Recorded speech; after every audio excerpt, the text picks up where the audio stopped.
Welcome to another episode of the Mobycon Academy Spotlight series, where we shine the light on the unseen heroes of the Dutch transportation system. I'm joined today by my colleague, Brett Petzer.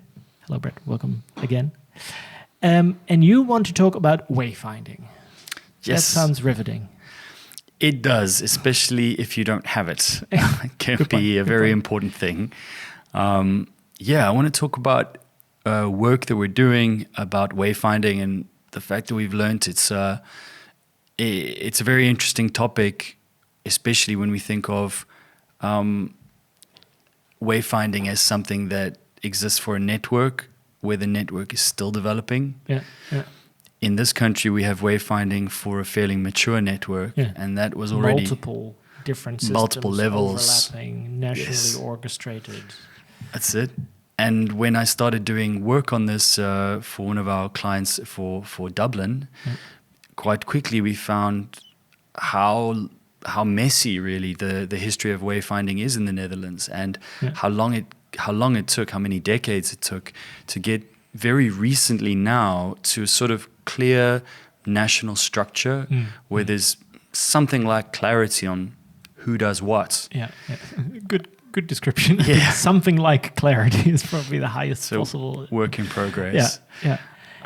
So what did you notice when you started looking at wayfinding in a more professional manner? Like if you're just riding on the street, you see the green signs, you see the red signs, you see the recreational network signs, and then there's a bunch of other signs. So Dutch people kind of know the red sign is the quick route, the green sign is the nice route, and you can kind of take it. But when you looked at it from a professional angle, what did you think? Like if you open the hood, look under the hood, and be like, "Ooh, is that something that you can just transplant into a different environment and say we'll do the same and just roll it out?" Or what kind of considerations do you need when trying to do that?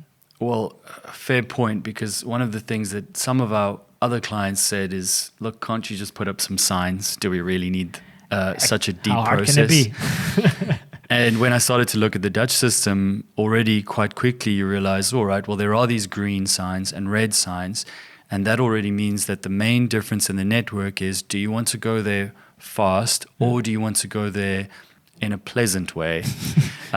Scenic, heritage routes, recreational routes. And that already has a big assumption inside it that you can go there both ways, that both routes will be at least minimally safe.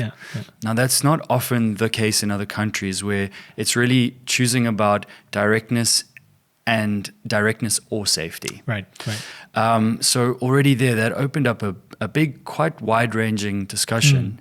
And you can't put up a sign that says unsafe route or safe route. Right? Exactly. That's interesting, because in reality, that is the choice that cyclists face in many places.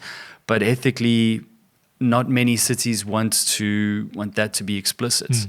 While they are trying to work on making everything safe. But it won't be in 5 years. It won't be in 1 year. So what I think is incredibly interesting about wayfinding is that essentially it's a promise to make your city, region, country legible. Right. And it'll be imperfect, it'll take a long time, but just because it took 60 or 70 years in the Netherlands to get to the system we have now doesn't mean that it can't happen quickly elsewhere. But there is a deeper question behind that. Does everybody want everything to be legible? Do people want cyclists coming through their area, their neighborhood, their recreational routes, their nature reserve? Sometimes these are genuine questions in good faith. And I think that's where it's been unexpectedly not boring to get into incredible depth on this. And then so you need it, you say, for legibility of the country or region, and that's quite an interesting concept, because I think if you're in a different place, like Google Maps gives us infinite wayfinding wherever we are in the world.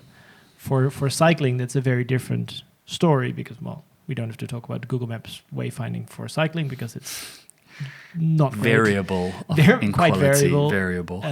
But also, I guess the legibility is quite a personal like my wayfinding choices are quite personal because I'm not generally taking the fastest route necessarily. I take the most legible or the greenest or the nicest route that I know.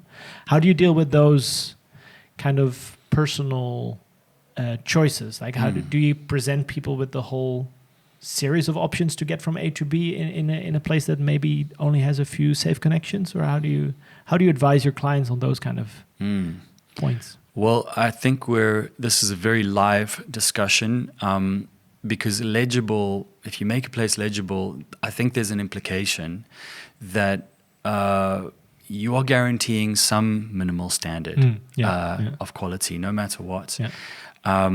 And this has produced some of the most interesting discussions I've ever had in my time at Mobycon about embracing what cyclists currently do and giving them, for example, wayfinding on streets that have absolutely no cycling infrastructure, but the wayfinding is useful. It then is really just complementary to the existing general traffic wayfinding. Right. But then on the other hand, that already raises one important problem, which is that wayfinding is by default for cars. Yeah. Yeah. And there are bridges that only cars are allowed to go on, and tunnels and highways, and they can pop up all over. Yeah. And so not only complementary to, but sometimes alternative to. Yeah. I think that wayfinding is an invitation. Yeah. And one of the things that we've learned is that it has a very important effect on non-users, people who will never cycle, but who are constantly reminded that the cycling system exists, has legitimacy because it's worth making an official sign about, and that and seeing destinations on it that might, and maybe distances that might be a lot shorter than what they're used to thinking of in a car. It might trigger something like, oh, I can cycle through there and there. That's it. Right. So there's a whole, if we unpack this, there's effects on non-users. Yeah. There's the implicit promise of a wayfinding system. And there's also the fact that the most ambitious countries we're working with can build a wayfinding system much more quickly than they can build out their cycling network. Right. So the wayfinding comes now, and the cycling system hopefully catches up with it.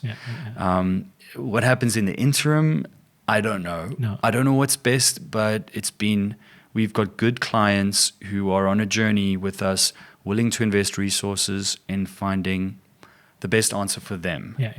And that's a great result already. Yeah. So you're saying it's not just something that you should do once you've gotten a grown-up cycling network. It's something that can be used in the interim. I guess you need a little bit of a baseline to at least have some sort of safety in some streets where otherwise that might be unavoidable, right, in a network. But then it is, and I really like the way you phrased it, it's the invitation and the promise of something to come and establishing that in people's heads that there's not just a car network, there's also a cycle network. And it does allow you to broaden your scope a little bit, I guess, as a non-user. That's right. So that's, what is it? It is signage, looks simple, but it is quite complex. Do we need it? I guess, yes. Yes. Even places that don't have a built-out network yet. And can we have it?